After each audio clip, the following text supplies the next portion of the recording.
नमस्कार सगळ्यांना. आपल्या टॅगच्या 12व्या वर्धापन दिनाच्या खूप खूप शुभेच्छा. आणि खूप छान प्रसन्न चेहरे दिसत आहेत. तसाच एक प्रसन्न गोंडस चेहरा माझ्यासमोर सुद्धा आहे. डॉक्टर सुमित पाटील. हा पुरस्कार जो आपण यांना जाहीर झालेला आहे, त्या पुरस्कारामागचा एक मूळ उद्देश असा होता की तो कलाकार जो दुर्बल घटकांना, मग ते आर्थिकदृष्ट्या दुर्बल असतील, सामाजिकदृष्ट्या दुर्बल असतील किंवा इतर कुठल्या दृष्टीने शारीरिकदृष्ट्या दुर्बल असतील, त्या घटकांना कलेच्या क्षेत्रात मुख्य प्रवाहात येण्यासाठी बोट देऊन त्यांना घेऊन येतो, अशा कलाकाराला प्रोत्साहन देण्यासाठी म्हणून हा कलागंध पुरस्कार आहे. आणि असा एक अवलिया आहे आपल्यासमोर, डॉक्टर सुमित पाटील. सुमित, सगळ्यात पहिल्यांदा मला सुमितची ओळख झाली ते मला सांगावंसं वाटतंय. मी आपल्या टॅगचाच बायोस्कोप नावाचा सिनेमा आपण जाहीर केला. टॅगचं पहिलं अपत्य म्हणू शकतो आपण, रवी पण आहे इथे. तर त्या सिनेमामध्ये मी एक त्या चौघांनी मिळून आम्ही सिनेमा केला होता. त्यातलं माझी जी शॉर्ट फिल्म होती ती होती एक होता काऊ. आणि त्यात मला असं खूप गरज होती, काही शॉर्टमध्ये मला हवा तिथे कावळा हवा होता. तर ते कसं काय VFX करूया का, मग कसं करूया, काय करूया. तेवढ्यात मला एकाने सांगितलं, एक अशी व्यक्ती आहे जी कावळ्याशी बोलते. तर मला म्हटलं असं कुठे असतं, म्हणजे कावळा कुत्र्याशी बोलते इथपर्यंत ठीक आहे, कावळ्याशी कसं कोण बोलेल. म्हणजे नाही, कावळ्याशी ती बोलते, ती कावळ्यांना बोलवते. तुम्ही जर रुपारेल कॉलेजमध्ये गेलात तर तो माणूस चालायला लागतो आणि त्याच्या मागे कावळ्यांचा जथ्था त्याची फॅमिली असल्यासारखा चालत जातो. म्हटलं छे, असं कुठलं होणार, असं कसं शक्य आहे. आणि माझ्या त्या सिनेमात ज्याने हे शक्य करून दाखवलं तो म्हणजे सुमित पाटील. सुमित लिटरली कावळ्यांना बोलवायचा. मला जिथे हवंय फ्रेममध्ये थोडंसं इथे या बाजूला इथे पाहिजे मला कावळा, तो कावळा नेमका तिथे बसायचा. तर म्हणून मी लाडाने कधी कधी सुमितलाही कावळा म्हणूनच हाक मारतो. सुमित, हा कावळ्यांशी असलेला अनुबंध कसा काय जुडला? माईक ऑन नाही बहुतेक तुझा, पूर्ण त्या बाजूला. हॅलो. हां हॅलो हॅलो. खरं तर कॉलेजमध्ये असताना असं झालेलं की आम्हाला एक प्रोजेक्ट करायचा असायचा, ज्यात तुम्ही एक मुंबईच्या रिलेटेड विषय घ्या असं सांगितलं होतं. आणि तो ग्रुप प्रोजेक्ट होता. आणि मी मुळात रचना संसदला असल्यामुळे आम्हाला अप्लाइड आर्टमध्ये आम्हाला एकच विषय घेऊन वर्षभर काम करायचं असतं. तर तेव्हा अनेकांनी खूप विषय घेतले होते. म्हणजे ते विषय सगळे माझ्या डोक्याच्या वरचे होते, कारण खूपच वरच्या लेवलचे विषय घेतले होते आणि मला त्यात जमत नव्हतं. तर एक तर तुम्ही 360 काम करायचं म्हणजे तुम्हाला तो प्रोडक्ट किंवा ती वस्तू किंवा ते जे काय ऑब्जेक्ट आहे ते तुमच्याबरोबर रोज असावं लागणार होतं.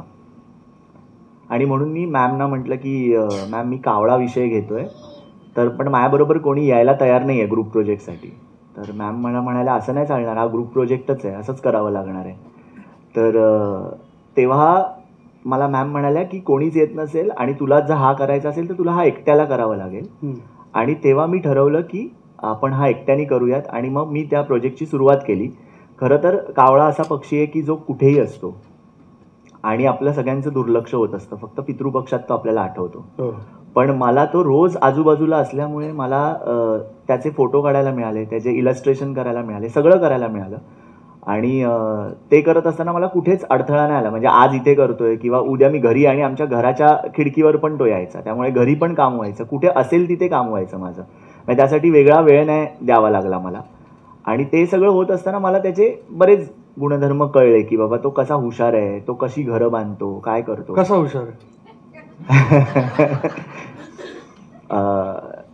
म्हणजे मला बरेच त्याचे अनुभव आले. पण त्यातला एक सांगतो की तो काय करायचा, आपण खिडकीवर ठेवलेला हाड किंवा जे काय असेल ना, ते व्यवस्थित तो घेऊन जायचा, तो साठवून ठेवायचा. आणि तो मला मी बिर्डी चाळीत राहायचो, त्यामुळे आमच्या चाळींमध्ये समोरच्या घरात काय चाललंय हे स्पष्ट दिसायचं, किंवा जर TV असेल तर TV वर पण काय चाललंय ते दिसायचं. त्यामुळे तो बरोबर तिकडे नेऊन ठेवायचा. तिथे त्याला जेव्हा पाहिजे तेव्हा तर काढून तो खायचा. इतका तो म्हणजे हुशार होता. आणि त्याच्यानंतर आपण जसं घर बांधताना आता आपण प्लास्टिक वापरायला लागलोय किंवा काय, तर जसं आपण घर बांधतो तसंच कावळा घर बांधतो. म्हणून असंही म्हटलं जातं की सायंटिफिकली पण, जिथे कावळ्याचं घरटं आहे ज्या झाडावर, ते झाड पावसात कधीच पडणार नाहीये. आणि हे जेव्हा आम्हाला माहित नव्हतं. हा, आणि हे जेव्हा मला कळलं तेव्हा मी त्याच्या घरांकडे बघायला लागलो, कारण तो एक आर्किटेक्चरचा भाग आहे, इंटिरियरचा भाग आहे, माझ्याशी रिलेटेड होता. त्यामुळे बऱ्याचदा पूर्वी आपण ज्या मंडप लावतो तेव्हा तारा वगैरे ज्या आपण असतात छोट्या छोट्या, त्या तारा घेऊन तो घर बांधतो. हे बऱ्याचदा लोकांनी बघितलं असेलही. पण आता तो प्लास्टिकच्या पण गोष्टी घेऊन बांधतो. तर म्हणजे जसं माणूस हे करतोय, म्हणजे प्रगती करताना इतर गोष्टी वापरतोय, तसा तोही वापरायला लागलाय. मग तेव्हा मला कळलं की तो हुशार आहे. तो एकमेव पक्षी असा आहे की जो मला राणीबागेमध्ये वेगवेगळ्या प्राण्यांवर बसलेला आढळला. म्हणजे तो कोणावरही बसतो आणि कोणाच्याही वरचं तो खात असतो. त्याच्यानंतर अजून एक गोष्ट जाणवली, म्हणजे सकाळी मी जेव्हा फिरायचो शूट करायला, तेव्हा आपले जे सफाई कामगार असतात ते युजली खूप शेंबूड असेल किंवा थुंकी असेल तर ते तिथपर्यंत जात नाही किंवा त्यांनाही ते म्हणजे सगळ्याच गोष्टी साफ करत नाही. पण कावळा एकमेव पक्षी असा आहे की जो शेंबूड थुंकी सगळं खातो. म्हणजे टोटल एन्व्हायरमेंटपैकी 3 to 4% एन्व्हायरमेंट हा फक्त कावळा एकटा खात असतो. सो म्हणजे क्लीनअपचा जर कोणाचा मॅस्कॉट असायला पाहिजे तर तो कावळा असायला पाहिजे. म्हणजे आपल्याला नेहमी असं वाटतं की तो काळा आहे आणि असं, पण तो 2 वेळा अंघोळ करतो. म्हणजे मला तो सकाळी पण अंघोळ करताना दिसायचा, रात्री पण तो, संध्याकाळी पण तो दिसायचा. म्हणजे तो हे सगळे मला शॉर्ट्स म्हणजे शूट करत असताना ते मला असं सगळं जाणवत गेलं. आणि मग मी जरा थोडासा त्याचा अभ्यास केल्यानंतर पण आपल्या इतर कितीतरी लोकांनी सांगून ठेवलंय की तो कसा हुशार आहे, त्याची हुशारीची गोष्ट आपल्याला माहिती आहे किंवा ज्ञानेश्वरांनी केलेलं वर्णन. आणि हे सगळंच मला असं वाटायला लागलं की खूप छान आहे. आणि तेव्हापासून मग मी कावळ्याला असं बोलवायला लागलो आणि त्याचा मला आवाज यायला लागला.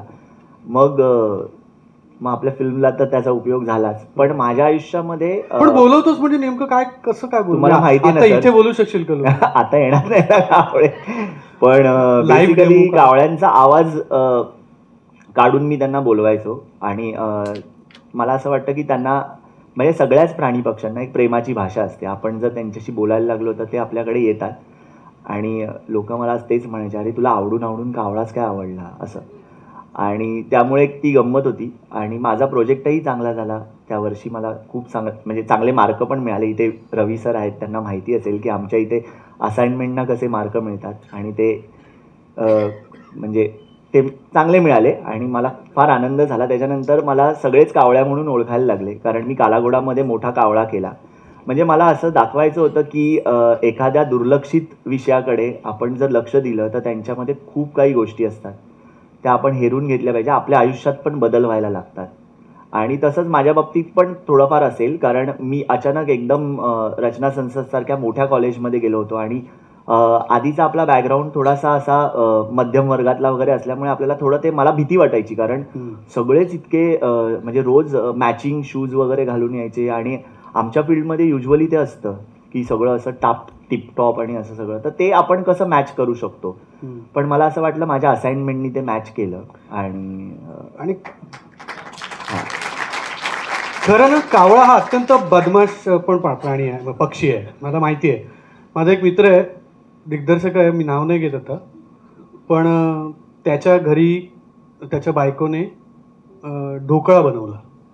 काही मैत्रिणी माझ्या तिकडे गेल्या होत्या, तर तिने हौसेने हा ढोकळा हा घ्या असं म्हणून तो समोर आणून ठेवला. आणि ती पाणी आणायला म्हणून आतमध्ये गेली. ह्यांनी ढोकळा खाल्ला, अत्यंत वाईट होता. तर यांनी काय केलं की त्या प्लेटमधला ढोकळा असं मागे खिडकी आहे, त्या खिडकीतून असा टाकून दिला. ती पाणी घेऊन, अरे संपला, हो कसा होता, छान उत्तम होता. आणि अजून आणू का, नाही नको, पण मस्त छान बनवलंच, उत्तम, इतका उत्तम ढोकळाच पाहिला नाही वगैरे कौतुक करत असेपर्यंत एक कावळा तोच ढोकळा घेऊन खिडकीत आला होता. तिथल्या सर्व बायकांचे चेहरे पाहण्यासारखे झाले. तो कावळे अशी बदमाशी करतात. पण एनिवे त्या दिवसानंतर त्यांनी ढोकळा खाणं सोडलं. बरं मला सांग, बंदुकीच्या नळीवर फुलपाखरू कसं काय बसलं? नाही कळला प्रश्न. नाही म्हणजे बंदुकीच्या नळीवर फुलपाखरू म्हणजे असं की फुलपाखरूला आपण रंग किंवा असं बघतो, हां. आणि हा खरं तर आहे एका पोलीस फॅमिलीतून. तर घरात जर बंदुकीची नळी आहे तर त्याच्यावर अचानक फुलपाखरू कसं काय बसलं? तुला का नाही वाटलं? म्हणजे सुमितचे बाबा सुद्धा इथे आहेत, त्यांच्यासाठी जरा जोरदार टाळ्या होऊन जाऊ द्यात. तर तुला का नाही असं वाटलं की आपणही म्हणजे कला आणि पोलीस हां. म्हणजे हा इतका मोठा हे आहे, तर तुला का नाही वाटलं की आपण तिथे जावं? माझे आजोबा पण पोलीसमध्येच होते, बाबाही पोलीसमध्येच होते आणि मी मग बाबांनी असं सांगितलं नाही की भरती हो? नाही, असं कधी झालं नाही. पण त्यांचं असं म्हणणं होतं की जरा स्पोर्ट्समध्ये जा, थोडा घरातनं बाहेर पड वगैरे. पण जे मला खरंच शक्य नव्हतं. म्हणजे मला नेहमीच लहानपणापासूनच चित्रकलेची आवड होती आणि तसं काही त्यांनी मला असं हे नाही केलं. पण अभ्यास कर एवढं सांगत होते. पण मी रोजच चित्र काढायचो. त्यामुळे थोडं ते व्हायचं. त्यांची इच्छा असेलच कदाचित मी IAS ऑफिसर किंवा काहीतरी असं व्हावं वगैरे किंवा ह्या फील्डमध्ये सरकारी MPSC वगैरे द्यावी वगैरे. पण खरं सांगू तर मला ते कधी जमलंच नाही. म्हणजे मी शाळेत असताना पण हुशार होतो. पण मला हां, म्हणजे तेव्हा हसताय का? नाही, म्हणजे त्यांना असं वाटत होतं की बाबा चला आता काहीतरी करू शकेल हा वगैरे वगैरे. पण मला लहानपणापासूनच चित्रकलेची आवड होती आणि मग मी करत गेलो. आणि खरं तर 10वी मध्ये असताना त्यांनी पण सांगितलं की आता तू चित्रकलेतच कर. कारण 10वीत असताना एकदम टर्निंग पॉईंट असा आला की मला बालश्री सारख्या एका स्पर्धेला जावं लागलं. शाळेतनं माझी निवड झाली आणि मी जेव्हा गेलो आणि डिसेंबरमध्ये ती स्पर्धा झाली, फेब्रुवारीमध्ये मला पुरस्कार जाहीर झाला आणि मग त्याच्यानंतर मग त्यांनी ठरवलं की नाही आता तू. बालश्री हा राष्ट्रीय पुरस्कार आहे आणि तत्कालीन राष्ट्रपतींच्या हस्ते किती वयाचा होतास तू? 15 वर्ष वयाचा असताना राष्ट्रीय पुरस्कार मिळाला.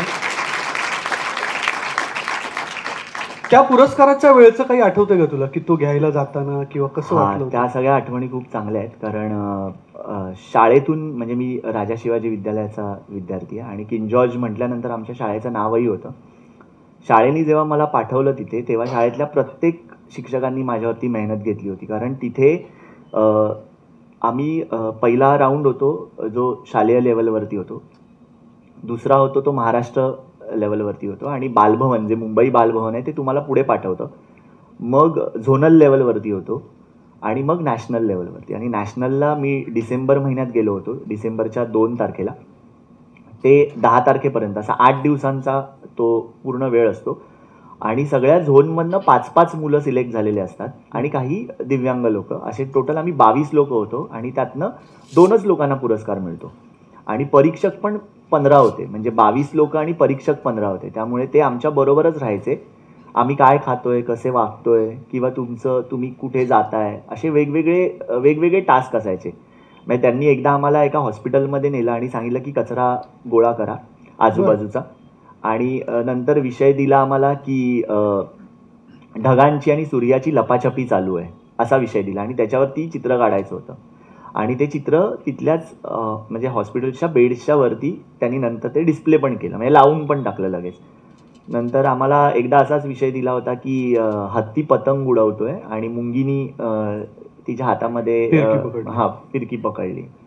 तर असे क्रिएटिव्ह आर्ट्सवाले विषय असायचे आणि ते बघायचे की तुम्ही काय करताय ते. त्यातला एक असा प्रसंग होता की जिथे तुम्हाला एक भिंत दिली जाते मोठी आणि ती 15 फुटाची होती, 15x4ची. म्हणजे आत्ता मला 15 फूट कदाचित लहान वाटतं, पण तेव्हा मला खूप मोठं वाटत होतं ते. आणि तेव्हा आम्हाला त्यांनी असं दिलेलं की 5 पायऱ्या चढत जायच्या तुम्ही आणि खाली रंग ठेवायचे आणि मग रंग घेऊन यायचे, वरती येऊन मग तुम्ही चित्र काढायचं. तोच टास्क होता आणि 2.5 तासात पूर्ण करायचं होतं. आणि ती ग्रुप ॲक्टिव्हिटी होती. नेमकं माझ्या बरोबर जे उरलेले 4 होते ते 4 पण हँडिकॅप होते. त्याच्यात एक होता तो के जनार्दना म्हणून जो माउथ पेंटिंग करायचा, एक मेंटली चॅलेंज होता आणि 2 फिजिकली होते. सो मला आता प्रश्न पडला की आपण सगळ्यांबरोबर कसं करायचं, कारण ते म्हणजे ते एकाच झोनमधल्या लोकांना नाही द्यायचे, असे डिवाइड करून द्यायचे. तर तेव्हा पहिल्यांदा मला असं झालं की आपण काय करूया, आणि विषय पण त्यांनी काही दिला नव्हता, अचानक सांगितलं तुम्ही पाहिजे ते करा. तर तेव्हा मी चित्र काढत असताना तो एकमेव असा हे असतो, म्हणजे व्हिज्युअल आर्ट्सचं तेव्हाचं सेक्शन असं असतं की जेव्हा इतर सगळे जे लोक आहेत म्हणजे डान्स आणि गायन आणि लेखनासाठीचे आलेले लोक आहेत ना, ते आपल्याला बघत असतात की आपण काय करतोय ते, कारण इतर वेळेला आपण त्यांना बघू शकतो, पण हा एकमेव असा टास्क होता. तर तेव्हा मी माझे सॉक्स काढले, डिसेंबरची थंडी होती, मी सॉक्स काढले, निळा रंग घेतला आणि पूर्ण पहिलं पाणी करून टाकलं पूर्ण, म्हणजे एक तर पूर्ण फील झालं, म्हणजे आता फील होण्याचे मार्ग आपले जाणार नाही एवढं मला माहिती होतं. आणि प्रत्येकाला बसवून मी त्यांना सांगितलं की तुम्ही फिश काढायला घ्या, आणि मग त्यांनी वेगवेगळे फिश काढले आणि आम्ही त्या फिशवरती मग मी वेगवेगळे झेंडे काढले वेगवेगळ्या देशांचे, आणि मी असं सांगितलं की पाणी एकमेव अशी गोष्ट आहे की जी तुम्हाला एकतेने जोडते. वा वा वा. आणि ते काढलं होतं. आणि ते काढत असताना काय झालं सगळ्यात म्हणजे हा मला सांगायची गोष्ट आहे, तेव्हा प्रफुल्ला डहाणूकर आपल्याकडनं महाराष्ट्रात नव्हत्या, ज्या आम्हाला ओळखतही होत्या आणि आपल्याला माहिती असतं ना आपलं मराठी कोणीतरी आहे, तर त्या होत्या. बाकी पण मोठे मोठे सगळे एमिनंट आर्टिस्ट होते, म्हणजे जे आत्ता त्यांची खूप मोठी चित्रं असतात आणि त्यांच्या खूप किमतींना विकल्या जातात चित्रं त्यांची.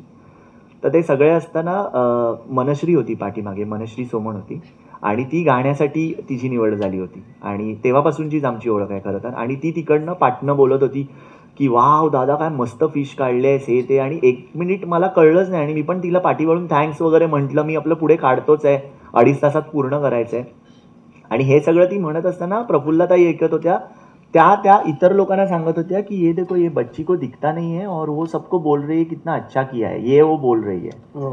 आणि तेव्हा परीक्षक माझ्या जवळ आले आणि मला म्हणाले जिनको दिखता नहीं है उनको आपका चित्र दिखता है तो हम कौन होते देखने वाले. क्या बात है, क्या बात है. आणि त्या दिवशी मला खरं तर त्यांचा तो पुरस्कार म्हणजे मिळणारच हे मला फिक्स झालं होतं.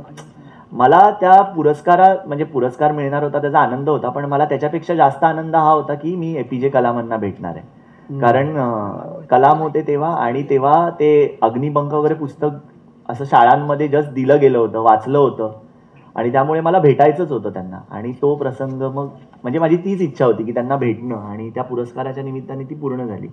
आणि आमच्या शाळेतले पण सगळे लोक खुश झाले, म्हणजे सगळंच. मग नंतर तर छान झालं. आणि त्यावर्षी ऍक्च्युली महाराष्ट्राला 2 पुरस्कार मिळाले, एक तर मला मिळाला आणि मनश्री सोमणला मिळाला जो गाण्यासाठी होता, त्यामुळे आम्हाला दोघांनाही मिळाला. आणि तिच्या सायकॉलॉजी टेस्टला मीच रायटर होतो, त्यामुळे मला त्याचाही आनंद झाला की म्हणजे एक सायकॉलॉजी टेस्ट असते वेगळी, ज्याच्यात परत मी माझा पेपर सोडवला आणि मग मला परत मनश्रीचा पेपर पण सोडवायला लागला असं.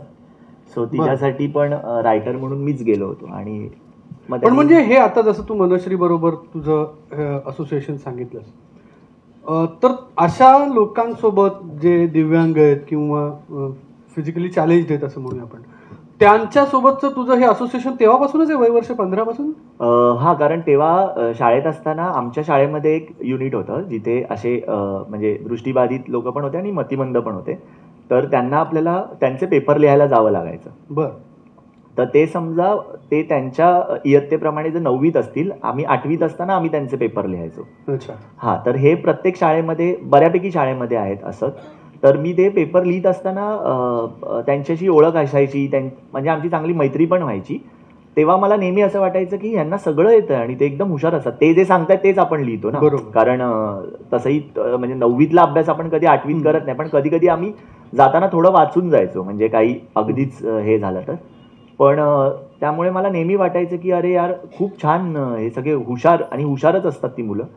आणि तेव्हा एकदा दोनदा त्यांनी मला मी 9वीत असताना त्यांचे 10वीचे पेपर लिहित असताना मला त्यांनी म्हणाले आता काय, आता सुट्टीत आम्ही काय करणार, तर तू ये ना चित्रकला शिकवायला, असं म्हणाले ते अचानक.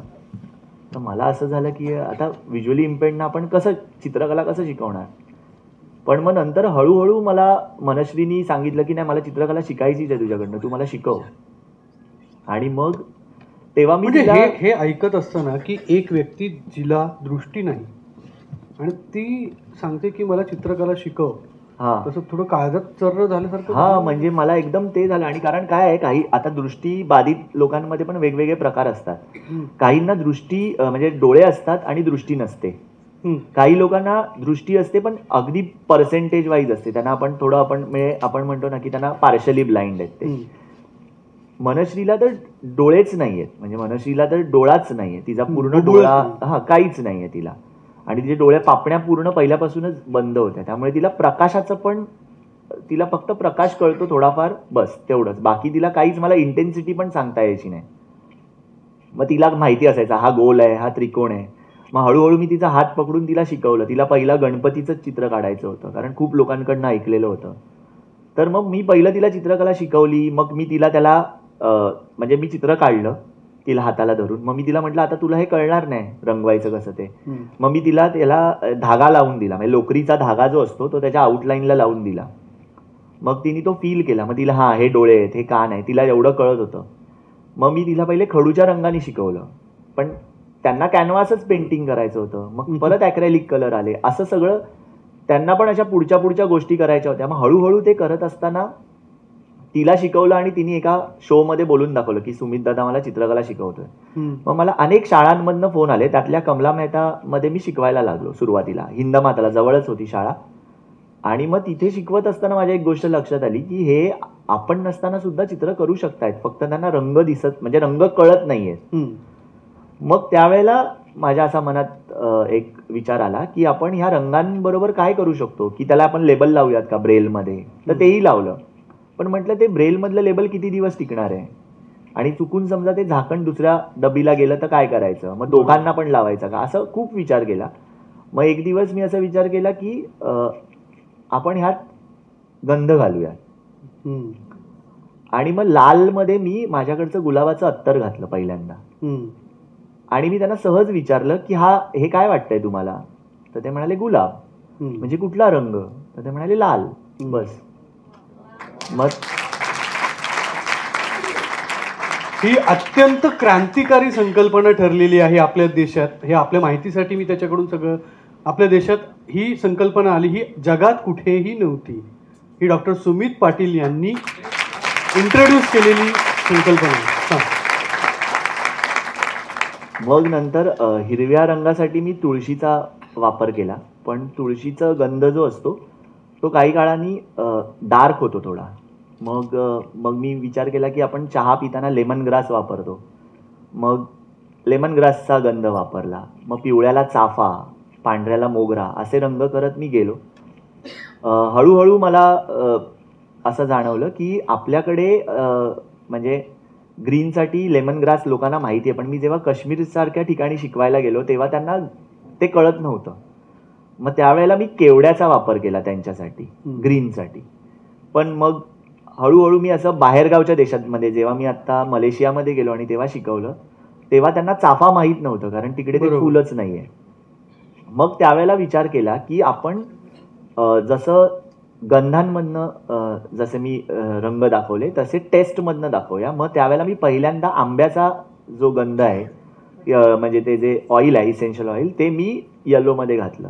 म्हणजे मी ऍपलचं जे आहे ते रेडमध्ये घातलं. आणि ते त्यांना कळत होतं, कारण त्यांना माहिती असतं की रेड म्हणजे ऍपल आहे. बरोबर. तर त्यामुळे मी चवीप्रमाणे पण रंग तयार केले. आणि मग त्यातून ते शिकायला लागले. म्हणजे मला माहिती आहे की मी एकदा सुरू केलं की मला माहिती होतं की कुठे कुठे प्रॉब्लेम येऊ शकतात. इंटरनॅशनली हे रंग कसे कोडिंग होऊ शकतं. तर त्यासाठी आता प्रयत्न करून मग आता जसं वासावरनं तसे चवीवरनं सुद्धा रंग, अशा दोन्ही गोष्टीतनं रंग तयार केले आता. आणि सध्या चालू आहे. आणि मग आता मध्ये असंच गणपती रंगवताना त्यांना प्रश्न पडायचा, आता सिल्वर आणि गोल्डन, म्हणजे आपण जसं आखणी लेखणी करत असताना आपल्याला ह्या दोन रंगांचा वापर होतो. मग मला अचानक असं वाटलं की हे दोन रंग आपण कुठला, म्हणजे सिल्वर आणि गोल्डला तसा कुठला गंध नसतो. मग मी काजूचा जे इसेन्शियल ऑइल आहे ते मी सिल्वरसाठी वापरलं, आणि बदामचं जे आहे ते मी गोल्डसाठी वापरलं. कारण गोल्ड आणि सिल्वर तेच असू शकतं असं, म्हणजे खाण्यात ना. आणि मग ते रंग दिसले, किंवा म्हणजे एकदा असंच पोर्ट्रेट करायचे म्हणून ते सुरू झाले. मग म्हटलं अरे स्किन कलरला कुठला देणार, मग मी चंदनाचा दिला. तर अशा प्रकारे रंग ते तयार होत गेले. आणि मला जितके कोडिंग करता येईल तेवढे करण्याचा प्रयत्न करतोय. आणि ती पण मुलं थांबली नाहीत. आज आम्हाला हा कॅनव्हास रंगवायचा आहे, उद्या त्यांना जे येईल समोर ते रंगवतात. ते लाईव्ह पेंटिंग करतात. म्हणजे आजकाल तर कॉलेजमध्ये पण वेगवेगळ्या स्पर्धांमध्ये ते जातात तेव्हा ते पेंटिंग करतात. मध्ये हेल्मेट पेंटिंग केलं, असं ते जे त्यांना वाटतं ते करतात. कधी कधी आपल्याला असं, आपण नाही का चित्र काढताना असं म्हणतो पण की अरे ॲब्स्ट्रॅक्ट चित्र हवं आहे. तर ॲब्स्ट्रॅक्ट म्हणजे जे आपण म्हणतो की असं चित्र की जे आपण कधीच पाहिलेलं नाहीये, पण अमूर्त, हां, जे आपण कधीच पाहिलेलं नाही. आणि मला नेहमीच असं वाटतं की हीच मंडळी ते अमूर्त चित्र काढू शकतात, कारण त्यांनी एक आतलं जग बघितलंय. क्या बात आहे. आणि त्यातलं जे चित्र आहे ते, आणि ते काढायचा नेहमी ते प्रयत्न करतात. त्यामुळे त्यांनी जी चित्र काढली त्यातनं मला जास्त शिकायला मिळालं. म्हणजे माझ्यासाठी ही एक लर्निंग प्रोसेस होती. बरोबर. आणि मी नेहमी सांगतो की आपल्याला रंग माहिती असतात, त्यांनी मला शेड्स शिकवल्या. क्या बात आहे. सुंदर. तर ते मला खूप जाणवलं त्या सगळ्या मुलांकडून. आणि जसं तुम्ही सांगितलं की दुर्लक्षित घटकांकडे, तर मला असं नेहमी वाटायचं की आपलं चित्र, म्हणजे त्याच्यात स्वार्थ असा होता की माझं चित्र सगळे बघू शकतायत, पण माझं चित्र सगळ्या जगाने बघायला पाहिजे, त्यातमध्ये हे पण लोक येतात आणि ह्यांनीही बघायला पाहिजे. म्हणून खरं तर हा प्रवास माझा सुरू झाला. आणि मग मी माझ्या चित्रांना कसं टेक्टाईल करता येईल, कसं दाखवता येईल, इथपासून हा प्रवास सुरू झाला. आणि आता मी काम करतोच आहे रंगगंधच्या माध्यमातून. वा. काय सुमितमुळे मी त्या मंडळींशी जोडला गेलो. सुमित बरोबर आम्ही नाटक केलंय, आम्ही इव्हेंट्स केलेत. अरे पुन्हा आयुष्याच्या पेटवा मशाली नावाचा एक इव्हेंट केला होता, ज्यात एकाच स्टेजवर तोंडात कुंचला धरून एक लाईव्ह पेंटिंग केलं गेलं होतं. त्याच वेळेला कोणीतरी इथे परफॉर्म करत होतं, त्याच वेळेला असं एक जसा आपला टॅगचा कार्यक्रम झाला होता तशा प्रकारचा एक इव्हेंट केला होता. आता हळूहळू ती मंडळी जी आहेत त्यातली काही मुलं काही मुली ह्या मलाही ओळखू लागल्यात. म्हणजे माझा आवाज आला तरी अरे. तर याचं कारण असं आहे की सुमित हा त्यांच्या घरातला भाग आहे, रादर घरातल्यांपेक्षा जास्त महत्त्वाचा आहे. काही अनुभव, जसं योगिता नावाची मुलगी आहे, ती एका वेळेला, ती सुद्धा दृष्टीहीन आहे, पण एका वेळेला ती 27 वाद्य वाजवते, आजूबाजूला ठेवलेली असतात. आणि तिचा एकटीचा 40 मिनिटाचा देखणा परफॉर्मन्स असतो आणि आपण मंत्रमुग्ध होऊन जातो तिच्या वाजवण्याने. आणि मग योगिता बरोबर, मनश्री बरोबर आम्ही बोलायला लागलो. तर योगिताची गोष्ट मला इतकं ते, आणि हे सगळेत ना, ह्या सगळ्यांना आपल्या घरातल्यांपेक्षा ज्या त्यांना स्पर्शाची प्रचंड जाणीव आहे ना, तर त्याचा स्पर्श जो आहे तो इतका त्यांना जवळचा वाटतो की सगळं शहर. म्हणजे योगिताचं ज्यावेळेला मी ऐकलं ते तू प्रेक्षकांना सांगशील? म्हणजे योगिताचं काय झालेलं, योगिताला पहिला एक डोळा नव्हता, पण एका डोळ्याला थोडी दृष्टी होती. आणि अचानक ती आंघोळ करत असताना ती पडली, आणि ती नेमकी नळावर पडली, त्यामुळे तिचा दुसरा डोळा पण गेला. तर त्यानंतर असं झालं की म्हणजे आता काहीच नाही उरलंय. पण योगिता मला असं वाटते की फिनिक्सच्या पण पुढचं नाव आहे तिचं. कारण योगितासाठी टाळ्या होऊ दे खरंच. हा, कारण आपण आयुष्यातल्या इतक्या छोट्या छोट्या गोष्टींनी खचून जातो आणि मग काय काय एन्झायटी आणि डिप्रेशन आणि काय काय कुठली नावं घेऊन येतो. आणि हे इतकं जबरदस्त उदाहरण आहे योगिता नावाचं की कसं उभं राहायचं माणसाने. आणि योगिताचे असंख्य प्रॉब्लेम होते. म्हणजे तिचे वडील पण लवकर सोडून गेले, त्यामुळे आई आणि तीच होती. मग ती मावशीकडे राहायची. मग जेव्हा ती मुंबईत आली तेव्हा ती रुईया कॉलेजमध्ये होती आणि तिला सगळं करायचं असायचं आणि ती सगळं स्वतः करायची. म्हणजे ती प्रवास पण एकटीने करते. ती रुईया कॉलेजमध्ये म्हणजे मास्टर्समध्ये पहिली आली आहे ती. म्हणजे नॉर्मल ह्याच्यामध्येच, म्हणजे ती दिव्यांगांमध्ये कधीच तिने परीक्षा दिली नाही. म्हणजे आणि सांगायला आवडेल की तिची रायटर स्पृहा जोशी होती. म्हणजे तर त्यामुळे तिने कधीच गिवअप केलं नाही. आणि ती आत्ता सरांनी सांगितलं 27, पण आत्ता ती 80 वाद्य वाजवते. बापरे. आणि ती स्वतःचेच रेकॉर्ड आता पुढे घेऊन चालली आहे. ती एका शाळेत शिक्षिका आहे, आता म्युझिकचं पूर्ण शिक्षण देते. आणि तिचं एक आहे की ती फक्त अशीच वाद्य वाजवते की जी पारंपरिक आहेत आणि ज्यांनी कुठल्याही प्रकारचा त्रास होणार नाही, इलेक्ट्रिसिटी जाणार नाही. म्हणजे ह्या लोकांचं असं आहे की आम्हाला लाईटचा काय उपयोग आहे. म्हणजे आम्ही कधीच लाईटचं बटन दाबायला जात नाही. आम्ही अंधारात वाटेल तसे वावरतो. पंखा नसेल तरी आम्ही जगू शकतो. लेखनासाठी त्यांच्याकडे जे ब्रेलर असतं त्याच्यामध्ये ते नॉर्मलच हातानेच होतं. त्यामुळे तिचं नेहमीच ते असायचं की आपण आता आपल्याकडे एवढं सगळं आहे आणि आपल्याकडे जग एवढ्या चांगल्या नजरेने बघतं, तर आपण काय करू शकतो, तर निसर्गाला वाचवू शकतो. आणि कधीतरी पुढच्या जन्मात जर डोळे आले तर आपण सुंदर निसर्ग बघू शकतो. आणि हे मला नेहमीच ती सांगत असते की निसर्गासाठी आपण काम केलं पाहिजे. म्हणजे ती एक वेगळीच व्यक्ती माझ्या आयुष्यात आली. आणि आम्ही एका स्पर्धेनिमित्त भेटलेलो. ती आणि मी पण एका स्पर्धेसाठीच भेटलो. आणि आम्ही हरियाणामध्ये होतो आणि खूप थंडी होती आणि तेव्हा ती मला भेटली आणि मी तिला म्हणजे ती खूप कुडकुडत होती कारण तिचे फिजिकल प्रॉब्लेम्स पण बरेच होते. तर मी तिला सगळं माझ्याकडे जेवढं केवढं होतं तेवढं सगळं दिलं. शॉल दिली, सगळं सगळं सगळं जे काय मिळेल ते सगळं दिलं. आणि तेव्हा तीच नव्हती, तिच्याबरोबर अजूनही प्रशांत बानियासारखा एक मुलगा होता. ते सगळेच व्हिज्युअली इम्पेअर्ड माझ्याकडे सरांनी दिले होते की बाबा तू तुम्ही त्यांना सांभाळ कारण तुला सवय आहे यांची. आणि सगळं आम्ही करून पण त्यांचं काही होतच नव्हतं. मग शेवटी तर मला कळत नव्हतं की आता काय करायला पाहिजे. तर जेवढे केवढे पेपर पुठ्ठे माझ्याकडे होते माझ्या बॅगेमध्ये ते सगळे काढून मी तिकडे शेकोटी केली. आणि मग तेव्हा मी तिच्याशी असं गप्पा मारता विषय पूर्ण बदलले. आणि तेव्हा तिचं असं होतं की मला ना नेहमी वाटायचं की माझं हस्ताक्षर खूप सुंदर असावं आणि ते तिला कधीच करता येणार नव्हतं. म्हटलं अगं असं काय नाही आहे, सुंदर अक्षर आणि कॅलिग्राफी वगैरे जे आम्ही शब्द असे म्हणतो, म्हणजे आम्ही युजली असं म्हणायचो, तर तेव्हा तिला ते असायचं की मला कॅलिग्राफी करायची आहे. मग मी तिला सगळी अक्षरं शिकवली, अबकडं पण शिकवलं आणि ABCD पण शिकवलं. त्याच्यानंतर ती आता स्वतःची सिग्नेचरच करते, ती कधी अंगठा देतच वा नाही. वा वा, क्या बात आहे. आणि आम्ही असं सहज एक दिवस म्हटलं की आपण काय शब्द लिहूयात पहिल्यांदा. तर मग तिने ते सगळे शब्द लिहिले, आय प्लीजिंग, आय कॅचिंग, असे सगळे शब्द लिहिले तिने.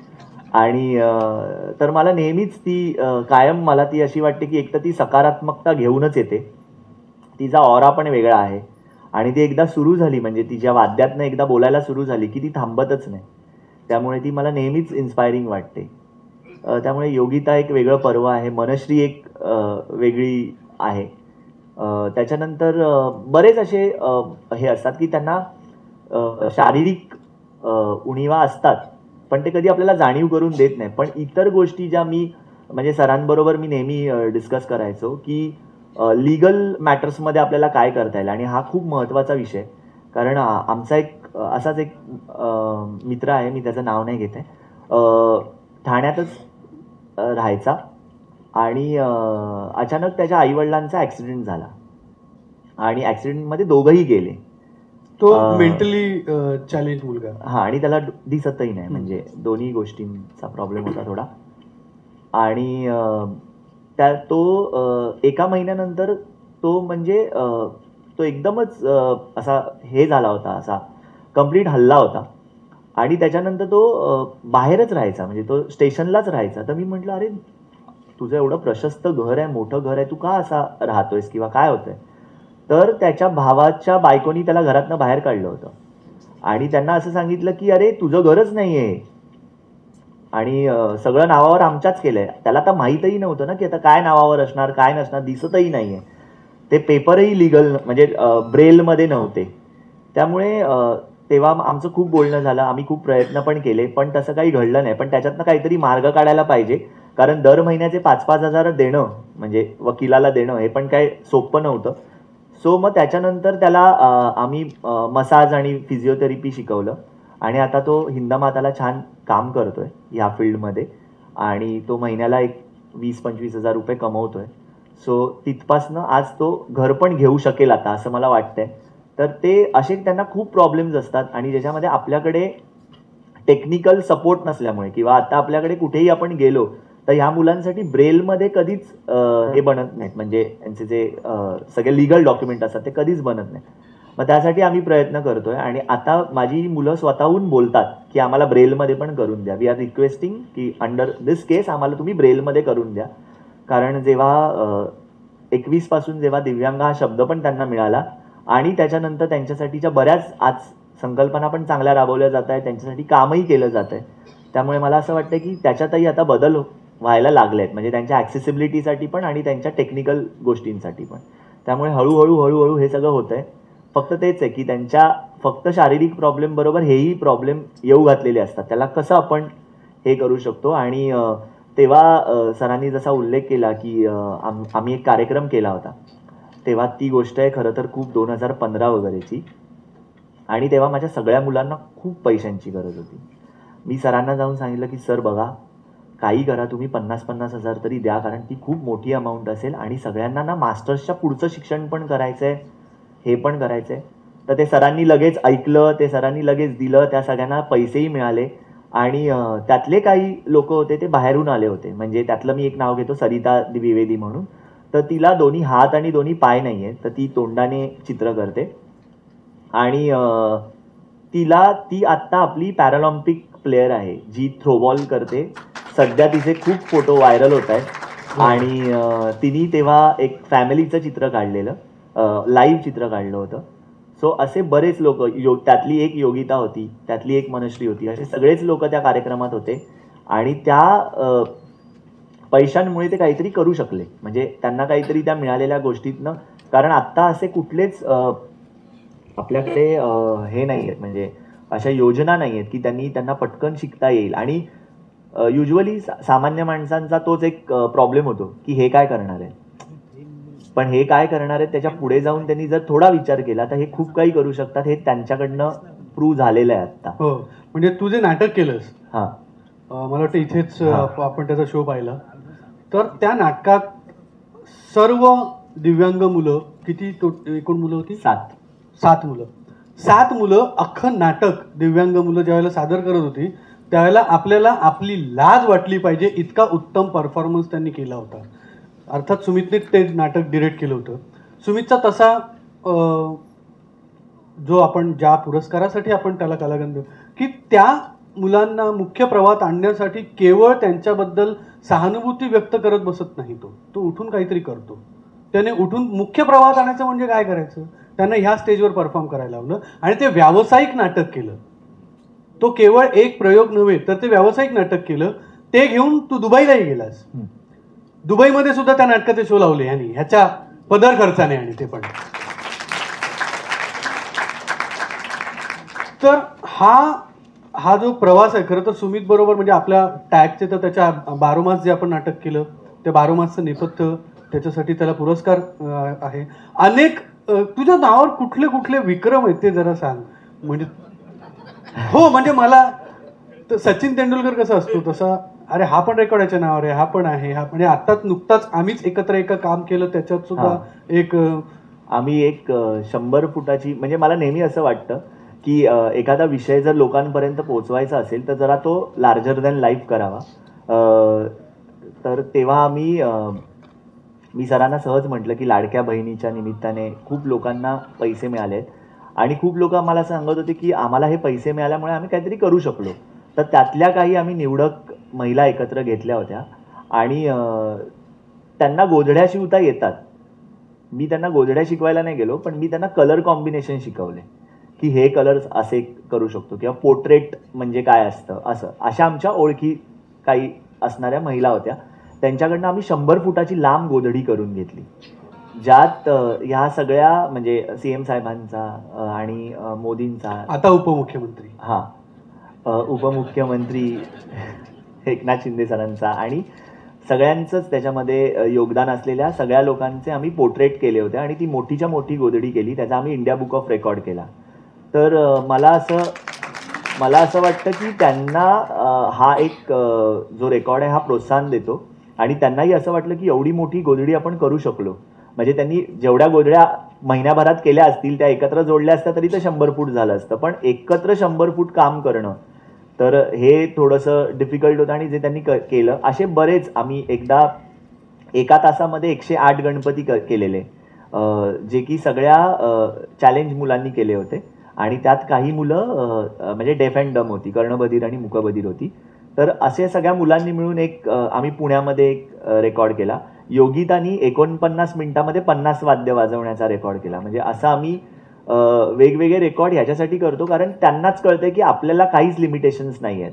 जे एक स्वतःचं असतं ना, अरे मला काहीतरी लिमिटेशन आहे, ते मोडण्यासाठी ॲक्च्युली हे रेकॉर्ड्स आहेत. म्हणजे त्यातनं त्यांना मिळणारी एक ऊर्जा आणि त्यातनं मला मिळणारं एक समाधान, ह्या 2 गोष्टींसाठी आम्ही हे खरं तर म्हणजे हे मी करत आलो आहे. त्यामुळे लिम्का बुक ऑफ रेकॉर्ड माझ्या नावावर 4 आहेत, इंडिया बुक ऑफ रेकॉर्ड 8 आहेत. असे असे बरेच आहेत, पण ते मी करण्याचा प्रयत्न करतोय आणि ह्या मुलांबरोबर करण्याचा प्रयत्न करतोय, कारण जेणेकरून त्यांनाही एक व्यासपीठ मिळेल. हां, अत्यंत चांगली म्हणजे मगाशी ज्यांनी उल्लेख केला लाडक्या बहिणीचा, खरं तर हा काही राजकीय विषयावर बोलायचा प्लॅटफॉर्म नाही आहे. मी पटकन आठवण करून दिली की आता ते उपमुख्यमंत्री आहेत म्हणून. पण त्यांच्या बाबतीतली पण एक गोष्ट सांगतो की टॅगचे ते कायमच पाठिंबा त्यांचा मोठा असतो आपल्या संस्थेला आणि त्याचा त्यांनी कधीही उपयोग करून घेतला नाही, हे सुद्धा सांगणं योग्य आहे. म्हणजे त्यांनी कधीही कुठल्याही इलेक्शनला टॅगला येऊन तुम्ही प्रमोट करा किंवा असं सांगितलं नाही. आणि एकदा मी त्यांच्याशी चर्चा करत असताना सहज म्हटलं की टॅगमध्ये आम्ही सर्व ट्रस्टी आणि कमिटी मेंबर्सनी असा एक निर्णय घेतला आहे की असा एक पुरस्कार द्यायचा की जेणेकरून अशी जी मंडळी आहेत की जी कलेच्या मुख्य प्रवाहात आणू इच्छितात त्यांना उभारी मिळेल. तर ते म्हणाले काय स्वरूप आहे याचं. म्हटलं 20 ते 25 हजार रुपये आणि ट्रॉफी. तर ते म्हणे का 20 ते 25 हजार तो मुलगा करणार काय, आपण दरवर्षी 1 लाख रुपये द्यायचे, मी देईन ते पैसे, पण दरवर्षी 1 लाख रुपये द्यायचे. तर हे त्यांनी सांगितलं. आणि योगायोग कसा की त्यांना भेटायला ज्यावेळेला मी जात होतो वर्षा बंगल्यावर, त्या वर्षा बंगल्यावर मला साधारणतः सिक्युरिटी चेकसाठी अडवलं जातं आणि तिथे मग आपण शांतपणे उभे राहतो आणि त्याच वेळेला त्यांनी सांगितलं नमस्कार विजू सर कसे आहात, असं त्यांनी विचारलं मला. तर मी म्हटलं मी मस्त. ओळखलं, म्हटलं सॉरी मी तुम्हाला नाही ओळखलं. तर मी सुमितचे बाबा. तर सुमितचे बाबा तिकडे सिक्युरिटी इन्चार्ज होते त्यांच्याच बंगल्यावर. आणि मग मला खूप असं मस्त वाटलं की बाबा म्हणून आम्ही खूप गप्पा मारल्या तिथेही. तर आता मला निश्चित असं वाटतं की तुझ्या घरच्यांना, तुझ्या आईबाबांना खूप अभिमान तुझा वाटत असेल. तर आता ह्या पुरस्काराने तो अभिमान आणखीन दुणावला जाईलच. पण हा पुरस्कार तुला मिळाल्यानंतर म्हणजे आम्ही काय कुठली चौकशी नाही लावत आहोत पण हा पुरस्कार मिळाल्यानंतर तुला ज्यावेळेला कळलं असं की असा पुरस्कार असेल, तर ह्या पुरस्कारानंतर तुझ्या मनात काही योजना आहेत का की ह्या पुरस्कारानंतर मी हे करेन, मला हे गरजेचं होतं का? म्हणजे समजा असं झालं आम्ही नाही दिले तुला आता रोख रक्कम तरी चालेल का? माझे इथे मित्रही बसलेत. सौरभ आहे इथे, जो माझा खूप जुना मित्र आहे आणि तो मला कायमच सांगत असतो की अरे तू कधी पैसे मागणार आहेस, कारण मी कधी कामाचे असे पैसे मागायला जातच नाही आणि मी नेहमी काम करत असतो. पण जेव्हा पैसे मिळतात त्यातनं मला ही काम करण्याची ऊर्जा मिळते, कारण कितीही झालं तरी रंग ही अशी गोष्ट की एकदा लावले की संपतात. म्हणजे एकदा तुम्ही वाद्य घेतलं तर वाद्य राहतं 2-4 वर्ष, पण यासाठी सतत पैसे लागत असतात आणि ते मी मिळवायचा माझ्या इतर कामांमधनं प्रयत्न करत असतो. पण पुरस्कार मिळाल्यानंतर डेफिनेटली मी एक भारतीय सिम्बॉलिझमवरती सध्या काम करतो, तुम्हाला माहिती आहे. आणि त्या सिम्बॉलिझमचं मला टेक्टाईल स्वरूपातलं सगळ्यांना म्हणजे आपल्यासारख्या लोकांना ते दिसून कळेल, त्यांच्यासारख्या लोकांना ते फील करून कळेल आणि त्यात एक आवाजही असेल असं पुस्तक काढायचा माझा विचार आहे. आणि त्यासाठीचा खूप खर्च आहे, कारण ते असं सहज होण्यासारखं नाही आहे, कारण ते पूर्ण सिम्बॉलिकल आहे आणि त्यात माहिती पण 2 लँग्वेजेसमध्ये आहे आणि त्या 2 लँग्वेजेसमध्ये परत ब्रेल पण आहे. तर ते पुस्तकही मोठं होणार आहे आणि त्यासाठीचं आत्ता सध्या काम चालू असताना मला असं वाटत होतं की अरे एवढे पैसे लागणार आहेत आणि आपण आता कधी सुरू करायचं आहे. आणि मला तुम्ही अचानक त्या दिवशी सांगितलं की असं असं मिळतोय, त्या दिवशीच मी ठरवलं की ह्या पुस्तकाची सुरुवात या रकमेने होईल आणि ते कायम माझ्या लक्षात राहील. कारण सिम्बॉलिझम सर याच्यासाठी, कारण आपल्याला माहिती असतं, पण त्याचा जेव्हा मी काही दिवसांपासून अभ्यास करत होतो तेव्हा एक अशी गोष्ट लक्षात आली की जे लोक रांगोळी काढतात बाहेर, ज्या बायका असतील आणि ज्या महिला असतील, तर त्यांना कधी म्हणजे विसरण्याचे आजार होत नाही. बरं. त्यातल्या त्या टिपक्यांच्या रांगोळ्या काढणाऱ्या असतील त्यांना मानसिक आजार कधीच होत नाही, कारण त्यांचं कॉन्सन्ट्रेशन वाढलेलं असतं. अच्छा. आणि आपले जे सिम्बॉल्स आहेत म्हणजे ज्याच्यात लाईन्स आहेत आणि ते आपण जसे जसे जातो ते पृथ्वी जशी फिरते त्याच्याबरोबर ते कनेक्ट होणारे आहे. त्याला एक सायन्स आहे आणि आपण ते चित्र स्वरूपात बघतोय, म्हणजे ते ज्यांनी कोणी निर्माण केलेले आहे त्याला सगळ्याला एक सायंटिफिक लँग्वेज आहे. बरं. आणि ती अशी लँग्वेज आहे की जी कोणालाही येऊ शकते, म्हणजे त्याला भाषेची गरज नाही आहे, म्हणून ते सिम्बॉलिझम आहेत. आणि मग ते लक्षात आलं. त्याच्यानंतर ते सिम्बॉलिझम मी जेव्हा काही वर्षांपासून मुलांना शिकवतोय, म्हणजे स्पेशली एबल्ड मुलांना जास्त करून, तर त्यांच्या ओव्हरऑल इतर गोष्टी ते विसरतात. म्हणजे त्यांना बटन लावायला शिकवायलाच आम्हाला 2-2 वर्ष लागतात, पण हे सिम्बॉलिझम जे आहेत ते त्यांना एकदा कळले की ते दरवेळेला काढू शकतात. मग माझ्या लक्षात आलं की ह्या अशाच प्रकारच्या सोप्या भाषेतनं त्यांना जर इतर गोष्टी शिकवल्या, म्हणजे 10 रुपयासाठी आम्ही एक सिम्बॉल दिलाय, 12 रुपयासाठी एक सिम्बॉल दिलाय, मग 18 रुपयासाठी पण एक सिम्बॉल दिलाय, तर त्यांना ते लगेच कळतं की तो सिम्बॉल कुठला आहे, ते बरोबर पैसे काढून हे करतात. पण अदरवाईज तुम्ही त्यांना 18 रुपये सांगा, त्यांना जमणारच नाही. सो सिम्बॉलिकल गोष्टींमुळे यांच्या आयुष्यात एक वेगळा बदल होतोय.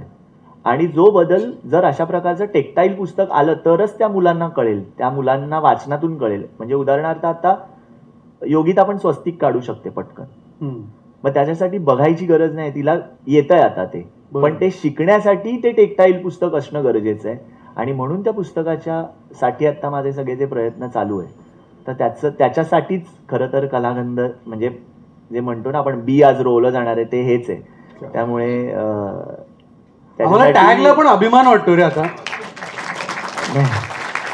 टॅग म्हणूनही अभिमान वाटतो की हे बी तू म्हणालास की ह्या तुझ्या बी रोवण्याच्या संकल्पनेला टॅग काहीतरी हातभार लावू शकली, याचा टॅगलाही खूप अभिमान. आणि मला ना याची एक इच्छा होती. हा डोंबिवलीला फडके रोडला गणपती मंदिर आहे, खूप फेमस आहे, बऱ्याच जणांना माहिती असेल.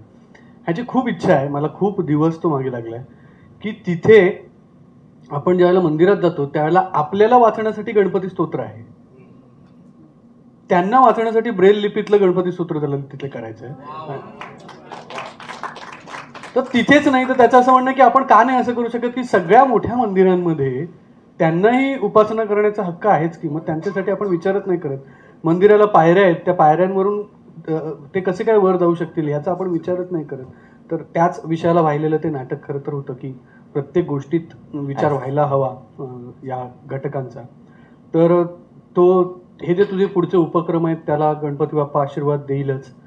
आमच्याकडून, आमच्या टॅगकडून जे काही शक्य होईल ते आम्ही निश्चित तुला, तू कधीही हाक मारलीस तर आम्ही तयार आहोत होऊ द्यायला, आणि तुला जी काही मदत आमच्याकडून यथाशक्ती होईल. आणि आज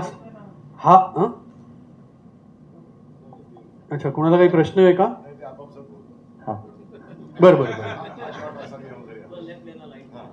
अच्छा अच्छा अच्छा अच्छा. मग तुम्हाला काही विचारायचं सरांना? हां, रवी जाधव सरांना काहीतरी विचारायचं. सामाजिक काम आहे, आपण सगळ्यांनी ऐकलं, पण त्याचं सिनेमातलं काम सुद्धा खूप उत्तम आहे. त्याचा कला दिग्दर्शक यावर्षी असा इफ्फीतला सिनेमा सिलेक्ट झाला होता, त्या सिनेमाला पदार्पणाच्या दिग्दर्शकाचा अवॉर्ड सुद्धा मिळाला. तुझ्या सिनेमातलं जे काम आहे तेव्हा तू लोकांना कळू दे, सिनेमात तुझं कला दिग्दर्शक. हां, सिनेमात कला दिग्दर्शक, नाटकाला कला दिग्दर्शक म्हणून त्याने आत्ताच घरत गणपती नावाचा जो सिनेमा आपण पाहिला त्याचं कला दिग्दर्शन सगळं डॉक्टर सुमित पाटील यांचं आहे. त्यासाठी आता गोव्यात होता, इफीला त्याचं सिलेक्शन झालं होतं. आणि किती सिनेमे झाले आतापर्यंत?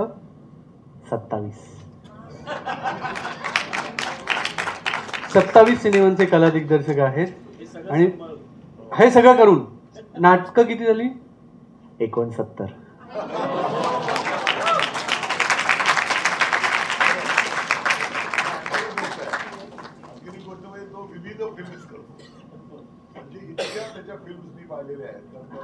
आवाजच तुम्ही दिलेला आहे.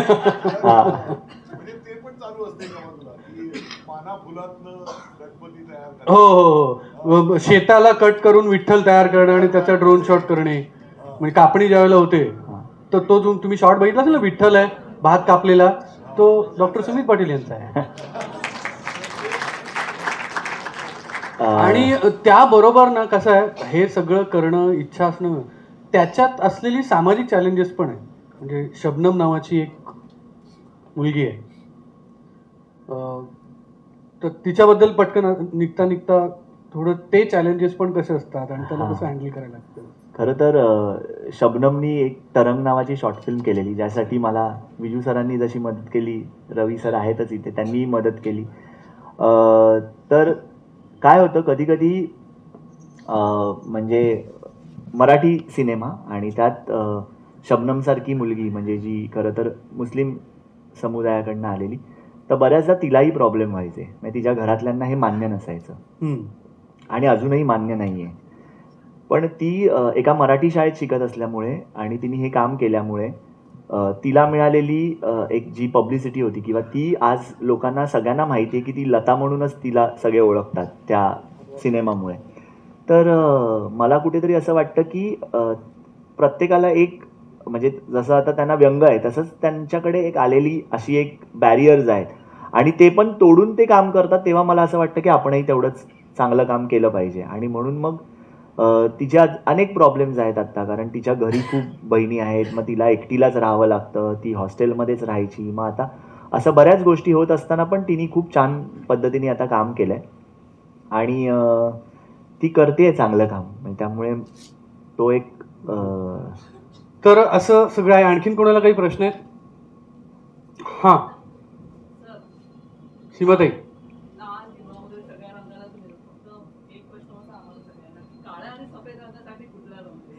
सफेद सांगितलं ना ते. सफेदसाठी मोगरा होता आणि काळ्यासाठी मी कुठलाच गंध वापरला नव्हता, कारण त्यांनी असं सांगितलेलं की आमचं अस्तित्वच काळं आहे, त्याला तुम्ही कुठला रंग देऊ नका. त्यामुळे कधीच मी त्याला दिला नाही. आणि काळ्यामध्ये एक खूप काळा जेव्हा दिसतो ना तेव्हा त्याच्यामध्ये खूप डीप मिनिंग आहे. तर त्यामुळे मलाही कधी वाटलं नाही की त्याला कुठला रंग असायला पाहिजे, गंध असायला पाहिजे. गंध असायला पाहिजे. त्यामुळे कधीच नाही झालं. आज टॅगसाठी म्हणजे मी टॅगचा पहिला कार्यक्रम केला होता, वर्धापन दिनाचा सेट केला होता आणि त्याच्यानंतरही अनेक वर्ष केला. त्यामुळे मला टॅगमध्ये नेहमीच असं आहे की काही अडलं की मी टॅगकडे अगदी असं पटकन बघतो आणि माझं लगेच काम होतं. आता जसं सॅबी दादा म्हणाले की माझ्या सगळ्या छोट्या छोट्या फिल्म्सला ते दरवेळेला आवाज देत असतात. म्हणजे बऱ्याचदा तर कोविडमध्ये असं झालेलं की मला ते फोनवरनं पटकन करून प्रोसेस वगैरे स्वतःच करून पाठवायचे आणि मला असं व्हायचं की अरे आलं, आणि त्यामुळे एक ऊर्जा मिळायची. नारकर काका तर आहेतच, म्हणजे आपल्या पहिल्या फिल्मचे ते नाटकाचे पण ते प्रोडक्ट. म्हणजे आता त्यांना मी त्यांना काल परवा प्रश्न तोच विचारतो, सर तुम्ही कुठे आहात असं. आणि रवी सरांबद्दल पण, कारण माझ्या काही फिल्म्स मी एडिट केल्यानंतर बऱ्याचदा मी त्यांना पाठवलेल्या आहेत. म्हणजे मी हे का सांगतोय, कारण मला असे मार्गदर्शनपर गुरु पण मिळाले, त्यामुळे माझं काम उत्तम होत गेलं. त्यामुळे ते एक ग्रॅटिट्यूड असणं, त्याच्यासाठी मी आज ही सगळी नावं घेऊ शकतोय. विजू सरांना तर मी प्रत्येक गोष्टीसाठी कॉल करत असतो. म्हणजे सर असं झालं. आपण इथे तुझ्या कौतुकासाठी आलेलो आहोत. तर आपण या अत्यंत सुंदर अशा नोटवर मी हर्षदाला विनंती करतो की हर्षदा, आता पुढची सूत्र तू हातात घ्यावीस आणि आपण ज्यासाठी आज हा सगळा अट्टाहास केलेला आहे त्याकडे जाऊयात. हर्षदा.